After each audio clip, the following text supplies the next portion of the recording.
Hello, everyone, and thank you for joining us. My name is Cedric Geffen.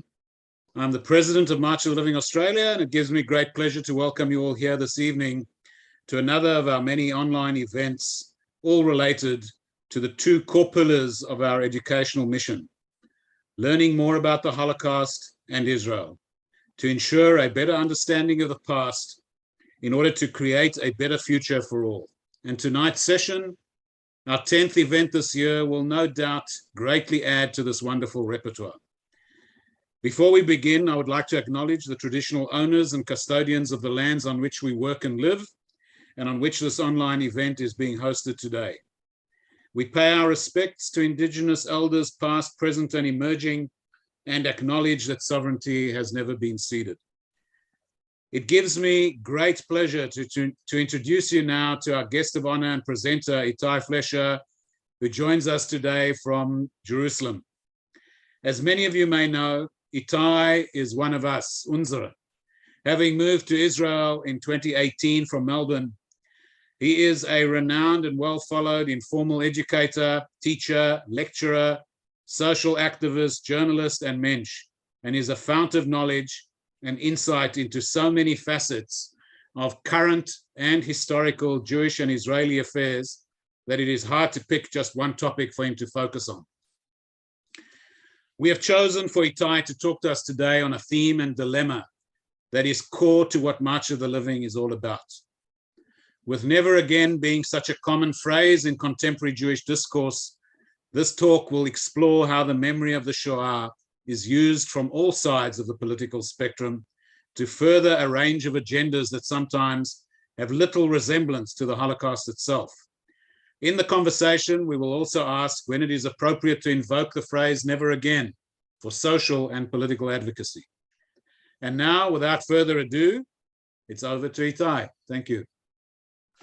תודה רבה, ערב טוב, good night from Yerushalayim. It's wonderful to see a lot of familiar faces on the screen and to be with you from the other side of the ocean, but I know Melbourne is always very close to my heart, so wonderful to see everyone here tonight. As Cedric mentioned, I have been a teacher for many years. My background is that I was born in Israel. I grew up in Australia. I was a teacher at Mount Scopus for 7 years, where together with Francis Prince and Sue Hample, I can see Sue is actually on this Zoom as well. So lovely to see you, Sue. I was responsible for organizing the Yom HaShoah memorial at the school for a number of years. And through that, obviously met many survivors and became responsible for, I guess, telling the story of the Shoah to Jewish students in Australia. And then since moving to Israel in 2018, I've been living in the German colony on Emet Hafaim, if you know the street, that's where I am now. And I'm also the Jerusalem correspondent for the Australian Jewish news site +61J. And then my full-time job is as the education director of Kids for Peace, which is a youth movement for Israelis and Palestinians from East and West Jerusalem. And I'm there in the blue shirt, if you can see me. And I facilitate interfaith dialogue for Jewish, Muslim, Christian teenagers in Jerusalem about their identity, about their history, as a way of promoting equality for all people in this city. So that's a bit about me. And tonight's topic is never again. For those of you who have been to Treblinka, you've probably seen this sign which says never again in several languages. And I'm interested, just to begin the conversation, if you can write in the chat, what do you think never again means? Like, I'm sure you've all heard those two words, and I'm sure you've all used those two words. If you feel comfortable, just to write in the chat, just a short sentence about what does that mean when you use those two words? And when you see them here in Treblinka, where hundreds of thousands of Jews were murdered, what does that sign evoke for you? So if you feel comfortable saying that in the chat, or if someone wants to unmute themselves and share a short reflection about what they think never again means, and then after that, I'll go into the story of how this phrase evolved and the different ways it's used around the Jewish world today. So does anyone want to unmute themselves to say it, or we'll just do this through the chat?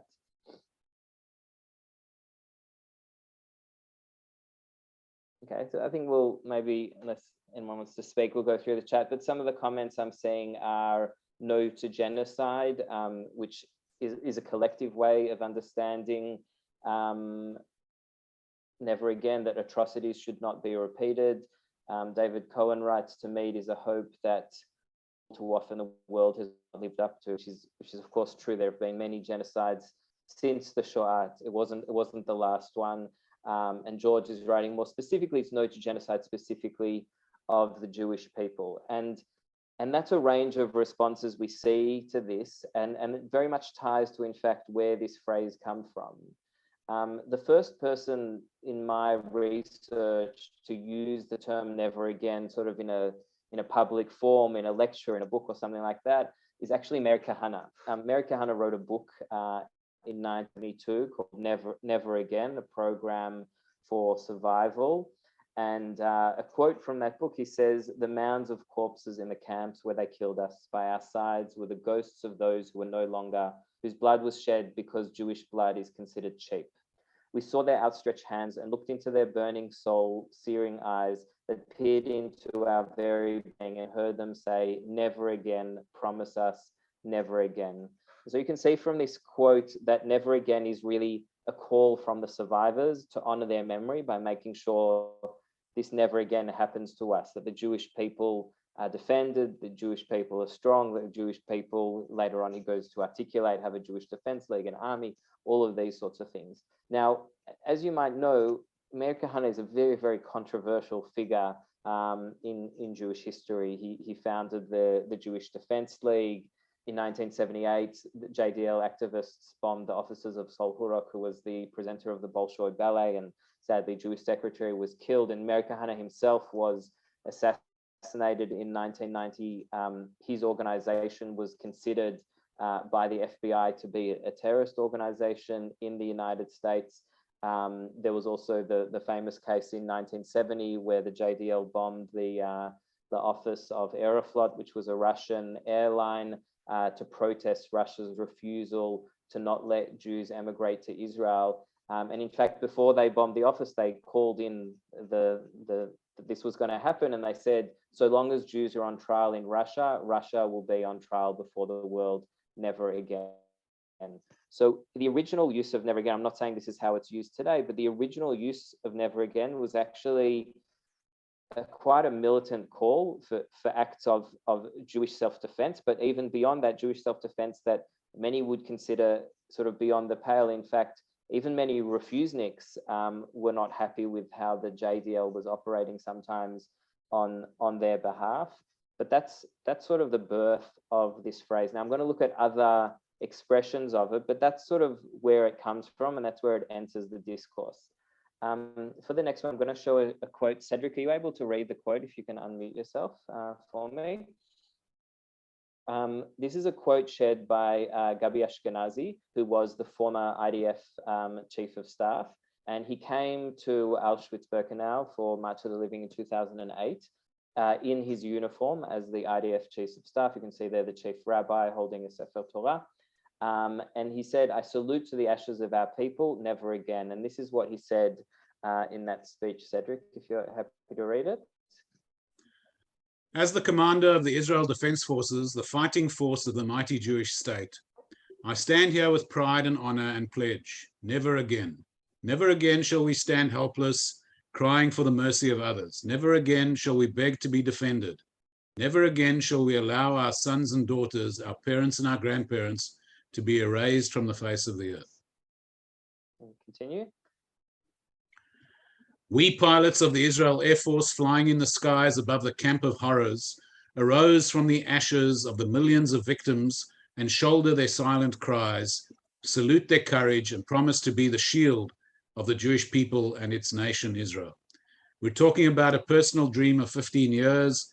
This is the most significant expression of the rebirth of this nation. As the Israel Air Force, we are the most concrete expression of the might of the Jewish people, and there's no one better than us to express it.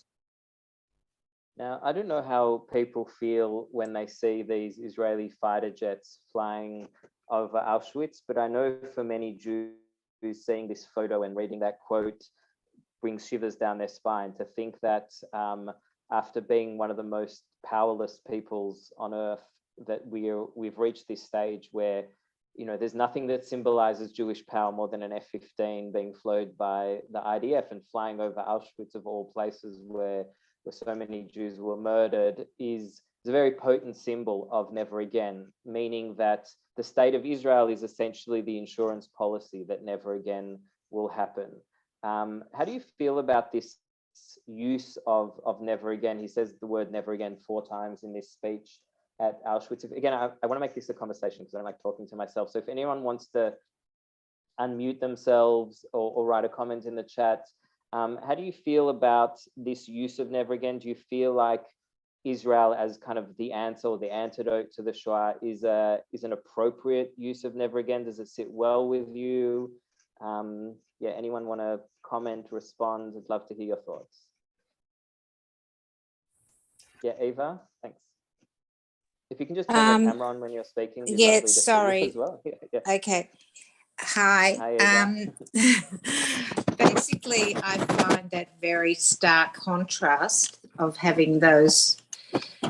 It's almost like the antithesis of helplessness is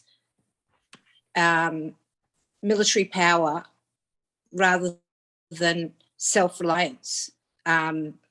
Or independence. I think it's sort of going from one extreme to the other, but I think for some people that's where they go. They want that kind of assurance, and it gives them a feeling of reassurance. I find it a bit of an overreaction, and in that photo, but it's very subjective. Yeah.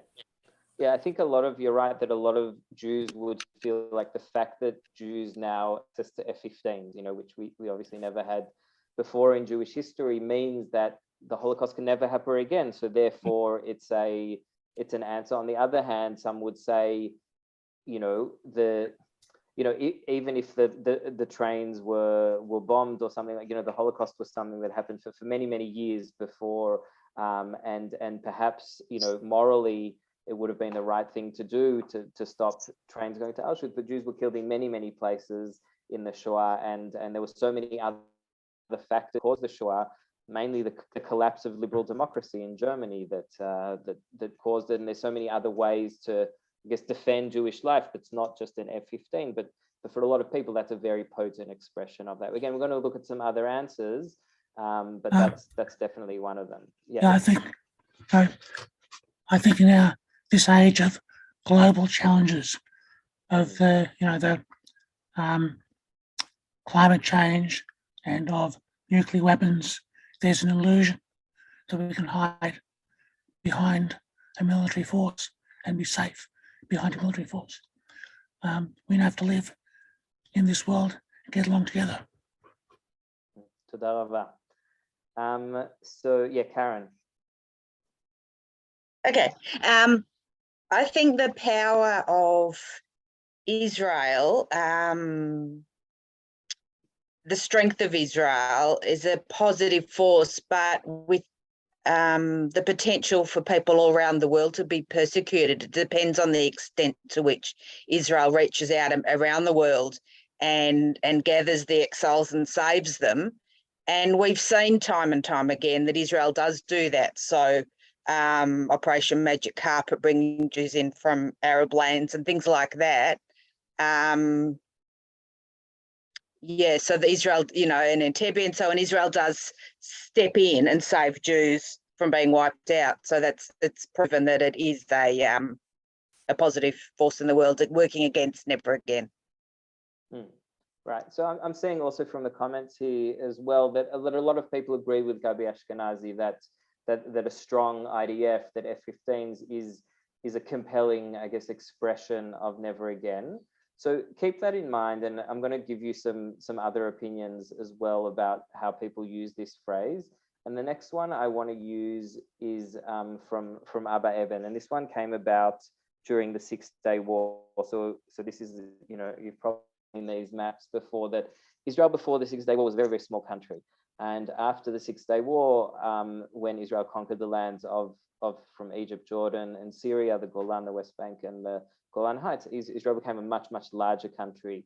And immediately after that happened, there was debate within Israel between what was then called the Doves and the Hawks about should Israel return this land in exchange for peace, or should it hold on to this land for both religious and biblical reasons and also for security reasons. And there was a debate about this in the UN, among other places. And Abba Eban, who was Israel's diplomat at the Ministry of Foreign Affairs, said the following. Again, Cedric, if you can read this quote for me. We have openly said that the map will never again be the same as on June the 4th, 1967. For us, this is a matter of security and of principles. The June map is for us equivalent to insecurity and danger. I do not exaggerate when I say that it has for us something of a memory of Auschwitz. We shudder when we think of what would have awaited us in the circumstances of June 1967 if we had been defeated, with Syrians on mountains and we in the valley, with a Jordanian army in sight of the sea, with the Egyptians who hold our throat in their hands in Gaza. This is a situation which will never be repeated in history. Interview with Der Spiegel in '69. Thank you. And that notion of Auschwitz borders, it sort of resonates throughout Israeli politics today. This is an article from 2014, but there's many others where, people who are against terror, the Palestinians for different reasons, invoke Auschwitz and mention that notion of Auschwitz borders, that somehow returning territory that was captured during war would put Israel at risk. And even though we're not surrounded by Nazis, we're obviously not in the most friendliest neighborhood in the world here in Israel, in Jerusalem, where I live. And so again, it's understandable that this is an expression of never again within Israeli politics, but it's an expression that's very much right, and it's not an expression you'll hear from people on the left, whether it be Ehud Barak and Rabin in their time or leaders of the left today. But that's another way of how never again is used. On the other side of the Israeli political debate, and this is probably on the further side of the left, you have this character called Avram Berg, which some of you may remember. He was a former Speaker of the Knesset, a chairman of the Jewish Agency, a candidate for the leader of the Labour Party, and almost was Israel's prime minister. In fact, he lost to Ehud Barak in the race for prime minister when Ehud Barak eventually won that race on behalf of the Labour Party. But someone very, very senior in Zionist circles. In fact, as a former Speaker of the Knesset, he's meant to be buried when he dies one day on Har Herzl. That's how significant he is, I guess, in Zionist history. And he wrote, I think, arguably one of the most shocking books from a Jew on the Holocaust in 2007. In Hebrew, it was called Lenatzeach et Hitler, to defeat Hitler. In English, it was called The Holocaust is Over, We Must Rise from Its Ashes. And when the book first came out, people were so outraged by what the book said that they said, you shouldn't be buried on Har Herzl anymore. Someone that could write such a book should have no place to be buried with the great Jewish people like Golda Meir and Yitzhak Rabin and all the others that are buried on Har Herzl. And what did the book say that caused, I guess, so much antagonism towards him? It said the following. Karen, are you happy to read this quote for me that's on the screen? This is a quote where he's talking about Yad Vashem and what should be the purpose of Yad Vashem in his eyes. I dream that in the future, the International Court of Crimes Against Humanity will be built on the campus of the National Yad Vashem, changing its character from one end to the other. Yad Vashem today is the greatest monument of national impotence, of the moral dumbness and deafness towards others that have resided in our collective soul in recent decades. Yad Vashem, the Holocaust Memorial, is the stake on which we raise our guests and force feed them our exclusive Shoah values. Ooh.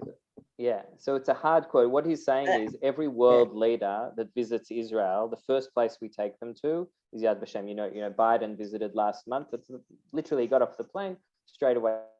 Berg is saying, why is this the first place we take every world leader that visits our country, whether they're a president or a congressman or any other sort of religious figure, because we want to show them why Israel exists. And this is sort of our answer to why Israel exists. We take them to Yad Vashem to show that when there's no Jewish state, this is what happens. And the antidote is a strong Israel.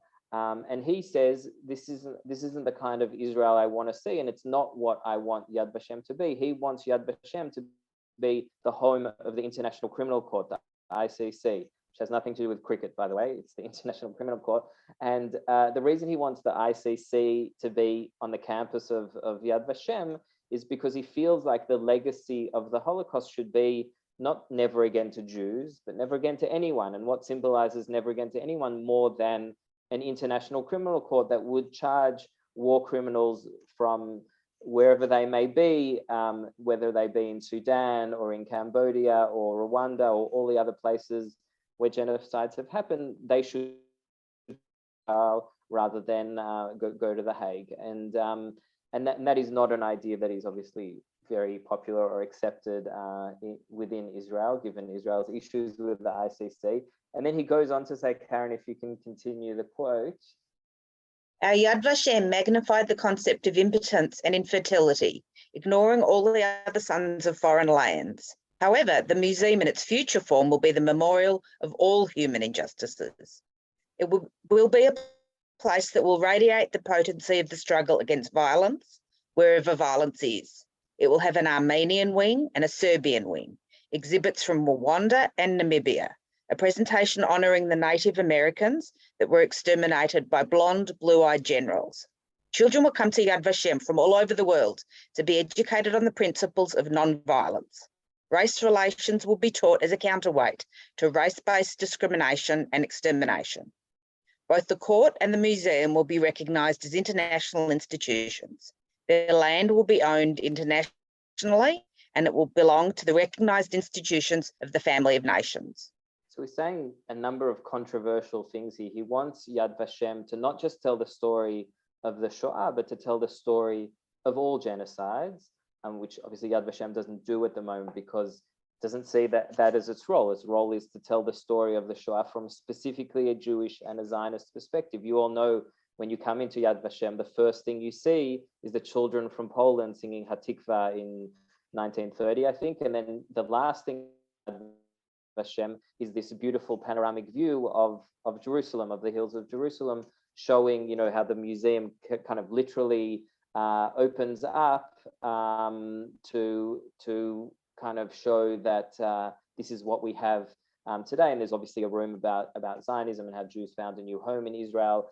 And while there are many other Holocaust museums in the world, specifically in the US, that do have dedicated exhibits to other genocides, Yad Vashem doesn't really see that at all. Yad Vashem is telling a specifically Jewish story about the Holocaust, and it's specifically located in Jerusalem, in Israel's capital, and it's under the sovereignty of the Israeli government.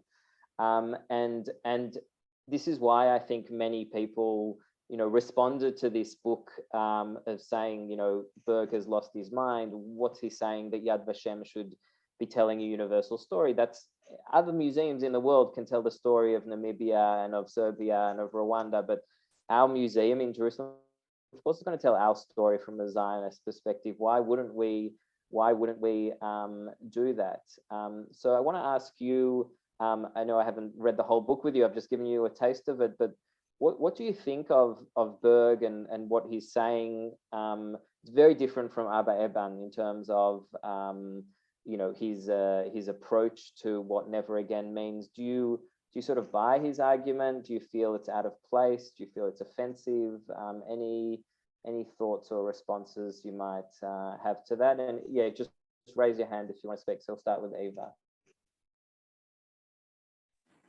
This is a very big dilemma of whether Jews have a monopoly on genocide.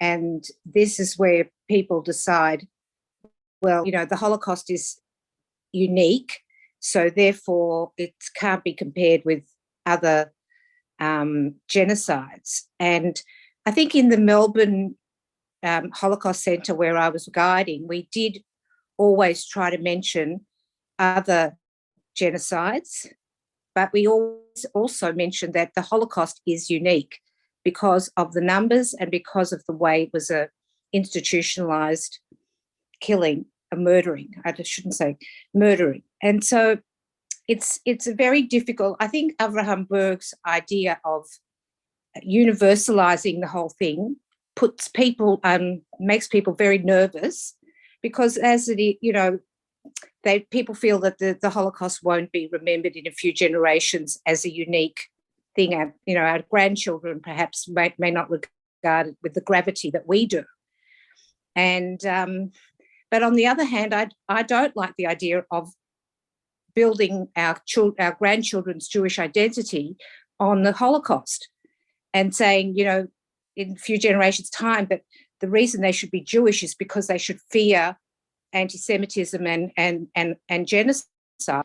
Rather, they should be seeing a positive, given the legacy of Jewish history, peoplehood, philosophy, literature as their legacy, not build on the Holocaust. I'll also add to that, you know, as a Jewish educator, I taught for many years at Bialik, at King David, at Scopus, and there was always a debate, I guess, sometimes between older and younger teachers or various worldviews of, you know, certain people that would say, you know, the reason to be Jewish is to not let Hitler win. You know, if you marry someone not Jewish, or if you let go of your Jewish identity, you're giving Hitler a posthumous victory. And then over the years, that approach to Jewish education has become exceptionally rare, with a lot more educators saying, you know, be Jewish because Rambam was Jewish, be Jewish because Buber was Jewish, be Jewish because Einstein was Jewish, you know, because Natalie Portman and Leonard Cohen are Jewish, as you see in the Anu Museum now, which that's its whole shtick of this new museum in Tel Aviv, is to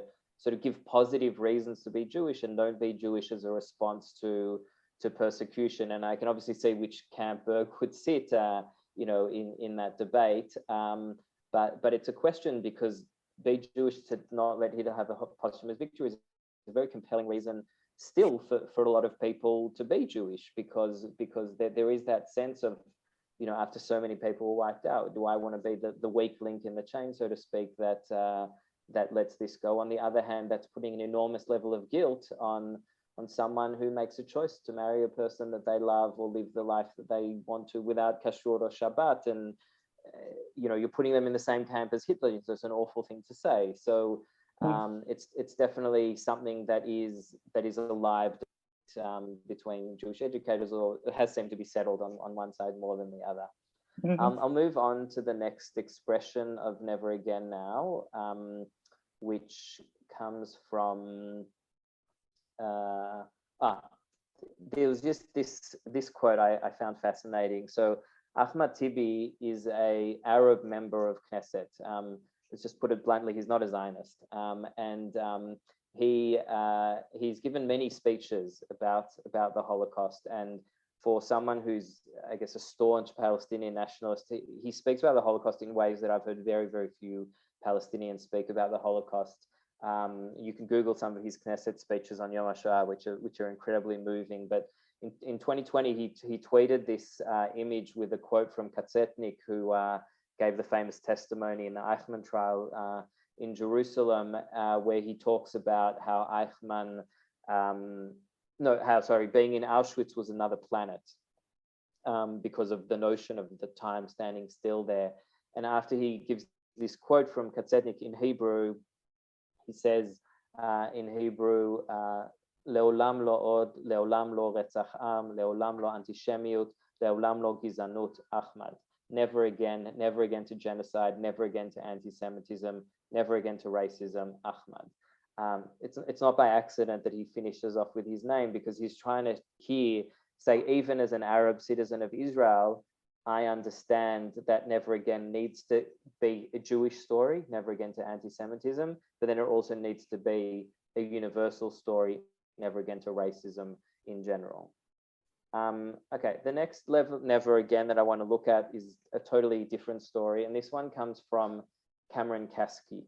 So in America, sadly, as you know, there have been many, many mass shootings where individuals come into schools with semi-automatic rifles and killed dozens of students for no apparent reason. And it's a plague on America, and it's happened many, many times. And sadly, it will happen again, which is another reason why America lets that happen. I don't know, but it's shocking and it's horrifying that it does happen. In 2018, there was a massacre in Cameron School where several children were murdered. You can see the pictures of them there. And Cameron decided enough is enough. So he started a group, and the group was called Stay Alert, #NeverAgain. This was the group that they formed to lobby the US government to restrict the sale of automatic weapons that were used in the murder of his classmates. And they set up an Instagram page called Never Again MSD. MSD is the name of the school. They had a memorial, you see, where people obviously lit candles, #NeverAgain, #March for Our Lives. And the march that they had, it wasn't called March for the Living, but March for Our Lives, very similar to the name of this organization. Again, brought out many, many young people from all across the United States, to the extent that the rally that they had on March 25, called March for Our Lives, had 800,000 people attending it. Just to put that in context, that's larger than the marches of Martin Luther King against the Vietnam War, of the Women's March. It's one of the largest ever marches or political protests in the history of the United States, specifically under the hashtag March for Our Lives, Never Again. And I remember when I started seeing this Never Again, I'm on Twitter, and I saw this trending, and I started seeing Jews tweet things like this. So Kit Englard wrote, "It's weird saying that Never Again hashtag all over the place. I keep thinking we're talking about Nazis or genocide. It took me a while to figure out they were talking about gun violence." And then Michael Goldberg wrote on Twitter, "When I saw they're using Never Again for the campaign, it bothered me because many Jews strongly associate the phrase with the Holocaust specifically. For a second, it felt like cultural appropriation, but I doubt the kids knew this or did this intentionally." So I saw another Twitter that Rabbi Ruth Reagan said that the school shooting happened during the Holocaust history class. And so therefore there was that association that the kids made perhaps from the lesson they were learning about history to the tragic incident that happened in their school. But I want to ask you, this was another tweet that Meir Kahane, who popularized Never Again, would not have appreciated the term being co-opted by a gun control campaign. His second most famous slogan was "Every Jew a 22." So here you've got also sort of history laughing at itself in a certain way, saying the guy who came up with Never Again was a big advocate of everyone carrying a gun, and now the largest ever gun control rally is using the phrase Never Again. So with that in mind, again, I'm interested to hear your thoughts. How do you feel about Never Again being used in a campaign? I'm sure all of you want to stop gun violence in America, but do you feel comfortable with the march being called March for Our Lives and the hashtag of it being Never Again? Or do you feel as a Jew, no, they're my words and I don't want them to use my words for this? Maybe they should use different words. David says he's okay with that. Thanks. Anyone can unmute themselves and talk if you'd like to share an opinion. Happy to make it a conversation.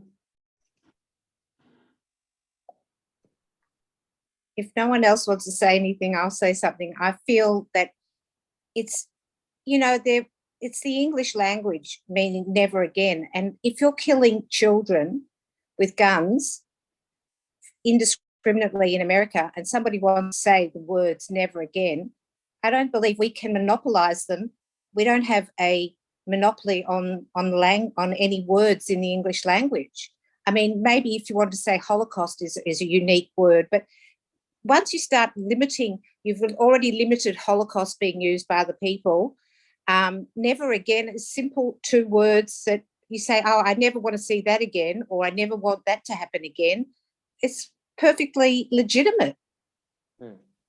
Yeah, so I'm seeing here a lot of agreement with never again being used here because, as Eva said, it's two words in the English language. We may have an association with it, but obviously everyone here is against mass murder. And so therefore, if the phrase "never again" animates a movement enough to bring 800,000 people to a protest to hopefully lobby for the US government to change that, then surely that's a good thing.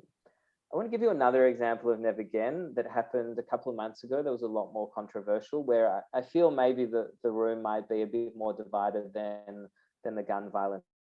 So obviously everyone here is familiar with the situation in Ukraine, and Ukraine was invaded by Russia in February this year, and I think Australia especially, but I think many Israelis as well, were very sympathetic with Ukraine in the sense of they didn't see this as a two-sided war. They saw this as a very powerful country being Russia invading a very weak country being the Ukraine, and in fact many times Russia justified its invasion of the Ukraine by calling the Ukrainians Nazis, which led to even Yad Vashem blasted the Russian foreign minister after he compared Adolf Hitler to Zelensky, saying, you know, this is a completely inappropriate comparison. And on March 20, Vladimir Zelensky was invited to address the Knesset. Now, he did this on Zoom because he was obviously not able to leave Ukraine at the time, but every member of Knesset was there. And Meir Cohen, the chairman of the Knesset, introduced him, and he spoke for about 10 minutes.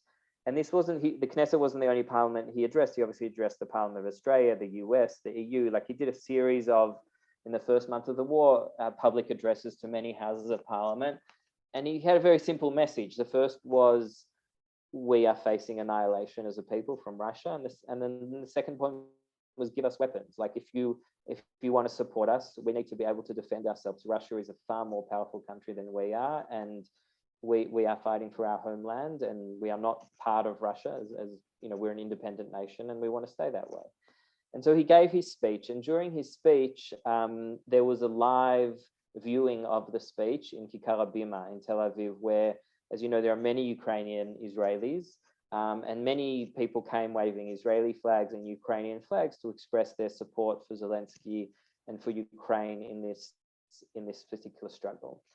And during the speech that he gave to the Knesset, he used the words "never again." Maybe Cedric, again, if you can read this quote for me from Zelensky.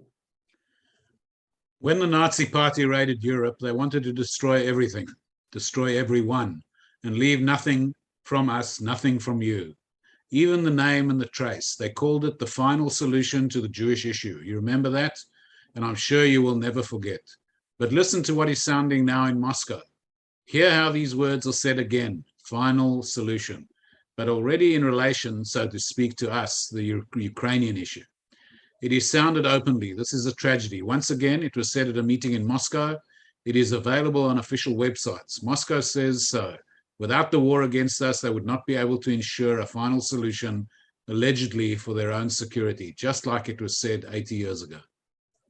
So you can see here, he's specifically addressing the fears that Jews have about a Holocaust by saying, we are now on the beginning of what may be a Holocaust. Like, if we lose this war, then there will be a final solution for Ukraine. And you, of all people, i.e. the state of Israel, with one of the strongest armies in the world, you should get this, and you should get on our side, and this is supply us with weapons and that sort of thing. Now, Israel is in a very delicate situation because whilst I think many Israelis, their hearts are with Ukraine, we also happen to share a border with Syria. And as you know, Syria is effectively now a puppet state of Russia, you know, like, so Israel really shares a border with Russia. And so because Israel needs Russian permission to operate in Syria against ISIS and Hezbollah and various other threats, Israel is very wary of putting Russia offside when we sort of de facto share a border with them through Syria. And so Israel is very reluctant to send weapons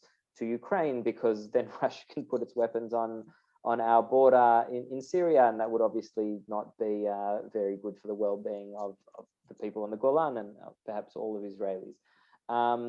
And so when, after this speech, many MKs were actually very unhappy with Zelensky. Orit Stuk from the Religious Zionism Party She wrote, "Our hearts, as well as our support and efforts, are with the Ukrainian people who are undergoing a cruel and unjustified attack, which is taking hard tolls. From here, the comparison to the Holocaust, the distance is great. The comparison to Nazism, the use of the phrase the final solution, and the mention of Babi Yar is out of place. And as members of the Knesset, we must not agree to this." Another member of Knesset, Yuval Steinitz from the Likud, went even further, and he said Zelensky's speech borders on Holocaust denial. You know, how can someone come to the Knesset and make this sort of argument? He says, war is always a terrible thing, but every comparison between a regular war, as difficult as it is, and the destruction of millions of Jews in gas chambers in the framework of the final solution is a complete distortion of history. Bezalel Smotrich, another MK for the religious Zionism party, slammed the Holocaust comparisons, and he accused the Ukrainian leader of trying to rewrite history and erase the involvement of the Ukrainian people in the destruction of Jews. Here he's referring to the fact that many Ukrainians themselves took part in the genocide against Jews during World War II, and who is, even though he's Jewish, who is a Ukrainian now to preach to us about never again, when you consider the behavior of Ukrainians during the Shoah. Rachel Danziger, who's the daughter of Natan Sharansky, responded in a more, I guess, complex way to the speech, kind of understanding where he's coming from, but also raising some concerns. Cedric, are you happy to read this quote for me? My grandfather's mother is ashes in Ukraine. My grandfather's siblings are ashes in Ukraine. Sure, the Nazis were the authors of their wholesale annihilation, but this bloody book was written by Ukrainian hands as well. Thousands of people herded into a building by some Nazi soldiers and their Ukrainian helpers, set on fire, gone. So yes, I too found the whole, our situation is like the Holocaust, and remember how we chose to help you 80 years ago. Now you can help us line of Zelensky's speech tonight upsetting. Better not to mention the Holocaust at all than to implore us for help in the name of those few Ukrainians who saved Jews, while ignoring the others, so many more others who lent aid or simple apathy to the authors of our deaths. But when I look at Zelensky, I don't see a man cynically twisting history for some nefarious purpose. I see a man who is fighting for his people, a man who is moved by despair, a man whose grandparents are ashes too, victims of the same Holocaust. So it's not as though he is shamelessly appropriating other people's tragedy. I see a man trying to hold the line against very daunting odds. Do I wish he didn't use a Holocaust analogy? Yes. Do I fear his rhetoric might alienate rather than convince my fellow Israelis? Yes.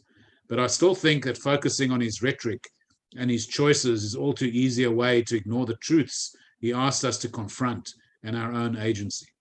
I can reject his comparisons, but also say our own behavior, our own response to this crisis of history is what's important at this time. Thank you. So you can see here the daughter of Natan Sharansky, Rachel Danziger, is saying, like many Israelis, I didn't like the speech to the Knesset. I didn't like the references to the Shoah, sort of trying to guilt Israel to take a side in this war. But on the other hand, the guy really needs our help, and we should help him because it's the moral thing to do, not because we like or don't like the speeches that he gave in the Knesset. Now, the conversation didn't end there, because the death toll in the Ukraine is still rising. There's been already more than 10,000 deaths in the Ukraine of civilians and soldiers.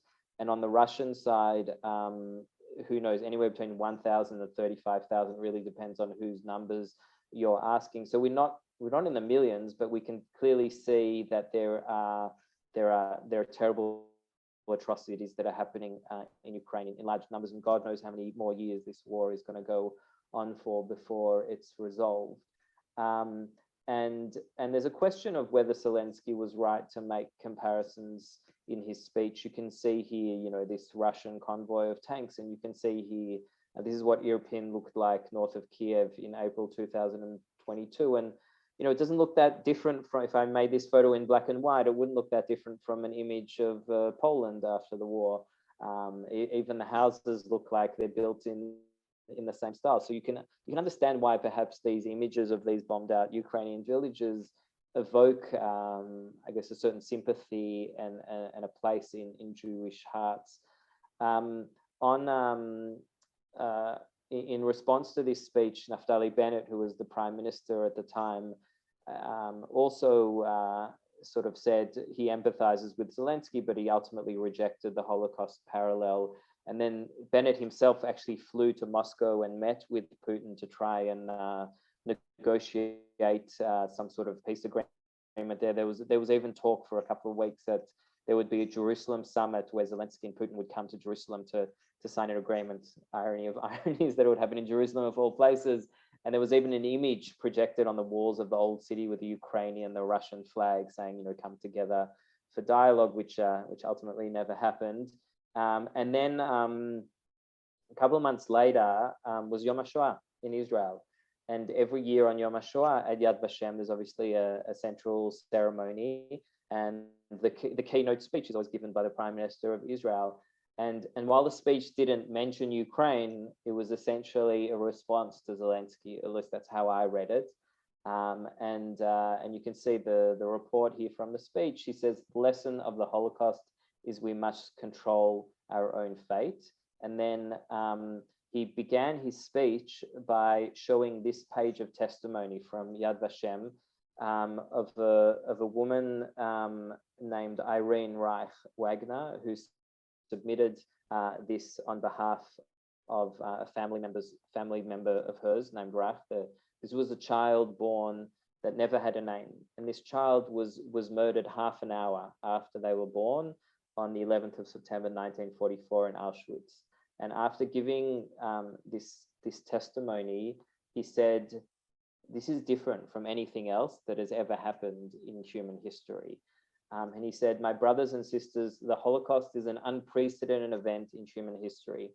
I take the trouble to say this because as the years go by, there is discourse that compares other difficult events to the Holocaust. But no, even the most difficult wars today are not the Holocaust and are not comparable to the Holocaust."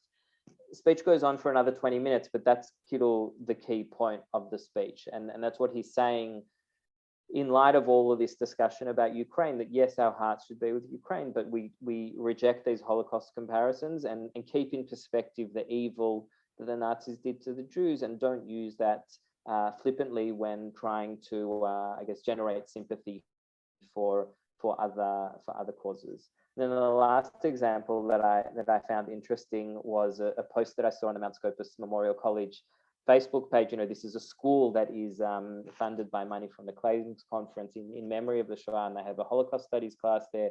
And the students in June wanted to raise money for Ukraine. So they had a casual day where they asked the students to wear blue and yellow. And the purpose of this campaign was to raise money for visas for Ukrainian refugees to bring them to Australia, which is, I'm sure, something we would all support. But what I found fascinating was, again, the college itself wrote in the Facebook post, "A class of our Year 10 students has launched a fundraiser to raise money for visas for Ukrainian refugees as part of their Shoah studies in an effort to make never again a reality, not a catchphrase.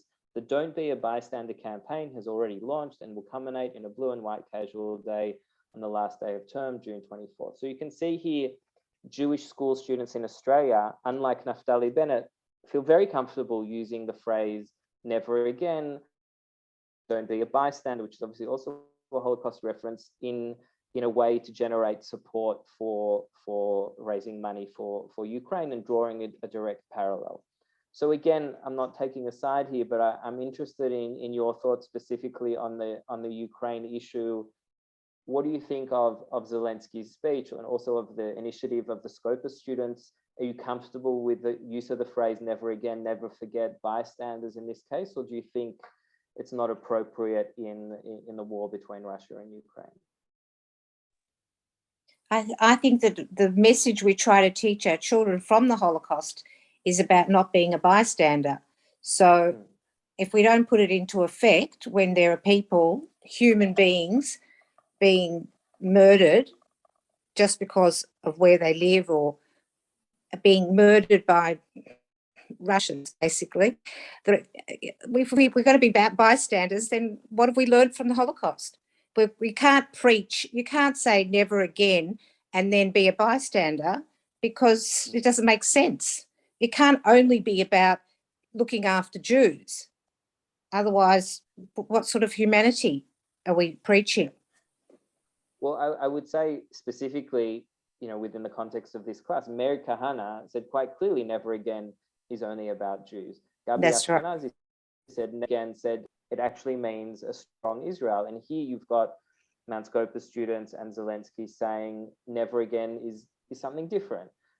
So there's clearly a dispute about what these words mean and how I should use it. And I think, as David mentioned in the chat, the issue of refugees is very significant, because if Evian didn't happen, and if Jews were actually given a place of refuge to leave Poland and Germany in 1938, then there would be a very, very different outcome to millions of Jews could have potentially fled for safety instead of being murdered in the way they horrifically were. So the refugee question is very relevant in regard to what happens on the eve of a war, and who opens their borders and who closes them.